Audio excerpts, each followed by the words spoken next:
One of the complaints that I hear a lot is that scientists and science pursue dumb, irrelevant questions. And that might be the case. That's probably something that actually does happen. We do a lot of studying in different domains and we go into kind of weird areas that nobody else would ever go into. But the point is, the reason why we do that is we're trying to quantify what is actually going on with the world around us. A lot of things, there's sort of two phenomenons that are going on. The first thing that you're thinking about, or that we think about, is actually quantifying how much something actually happens and to what extent this actually happens. Because sometimes that's an important phenomenon that we need to know. And there's all sorts of taboo things that we feel uncomfortable talking about. So nobody ever investigates those things. Anything to do with the body, right? All of it has always been taboo for a long time. It was like taboo back when scientists first started looking at anatomy, for example, and unfortunately they had to do grave robbing back in the day because nobody was comfortable about looking at anatomy, the bodily function. I'm not talking about like yesterday. I'm talking about 400, 500 years ago, like a long time ago. Just to find out what's going on because nobody was comfortable about openly talking about that. And then once we find out what is going on, then we can actually figure out how to solve problems with the body. We can figure out all sorts of things. We don't really know, we can't quantify what this particular problem is or to the extent of something happening until we actually observe it and think about it. And that's a really, really important question to think about. Now, the other thing that a lot of people don't realize is that science is kind of building on top of each other. So all of the knowledge that we have sort of builds and builds and builds.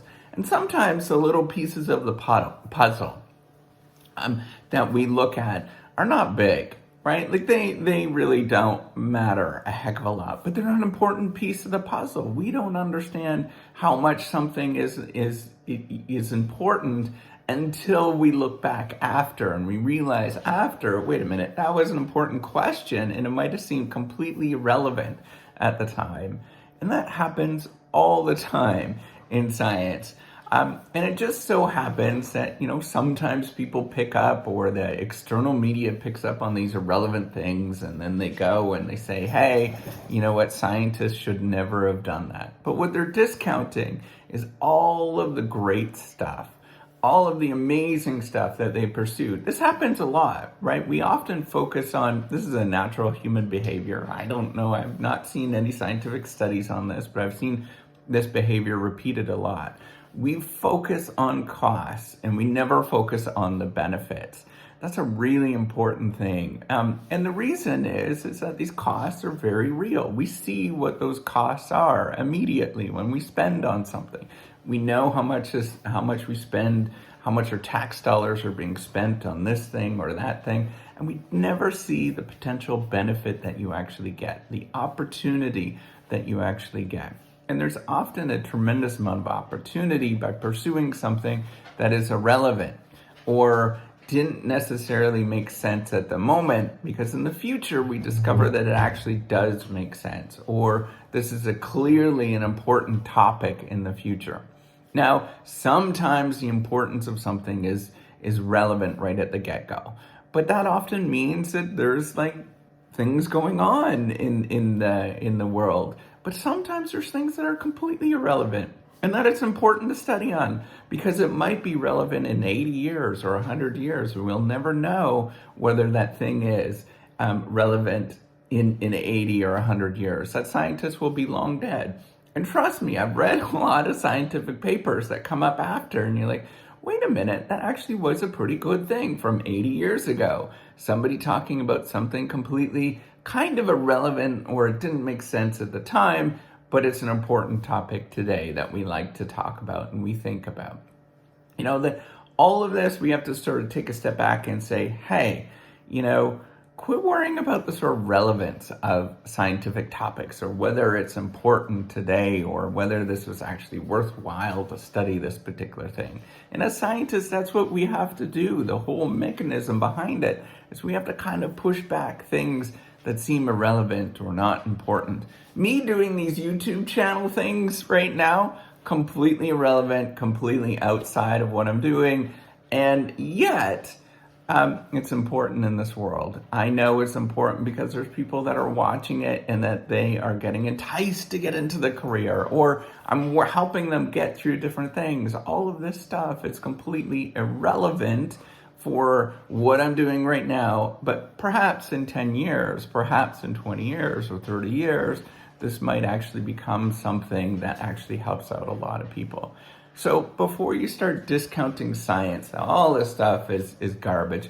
Yes, we realize that. These are little tiny topics. Every scientist, every researcher realizes the fact that they're studying a little molecule on the top of a pinhead. We know that. That's the point of science, though. The other thing I wanted to point out, one important point. This is the reason why we don't do kind of like unified theories or think about things like really big things, is because that's a hard problem. And that is bad science when you typically do that. There's not that many people in this world can think about things in a grand sense and make sense of it. So we are trained to specialize. We're trained to actually look on that one little molecule on the top of a pinhead, because that's actually good science. That means we can rule out all sorts of alternative explanations, and we can come down and explain why that molecule on the pinhead actually exists. Without doing that, without that sort of narrowing down, there is no way that the science that we're doing is going to be valid.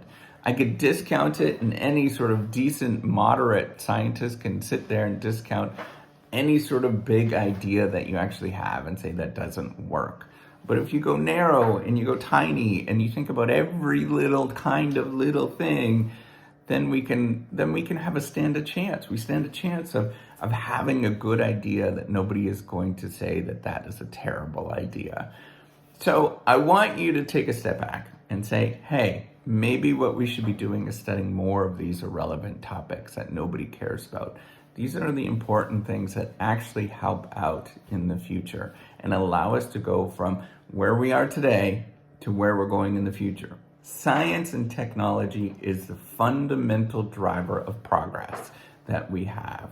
And it's typically the only thing that we know that will lift us out of poverty, that will make sure that we live a good life. All of these kind of things. It's because of science and technology. It's not because of the politics and all of that kind of stuff going on. That stuff goes on no matter what, and we don't know. And that's been going on forever, right? If you look at just the growth and prosperity of human beings, it's because of the Industrial Revolution, which is primarily driven by things like the scientific method, by coming up with valid understandings of the world and doing things that are related to engineering, for example. In engineering, where do those crazy engineers get all their crazy ideas? Science and technology. All right. So with that, give me a thumbs up if you like this video. Go do crazy things. It's a lot more fun anyways. Take care.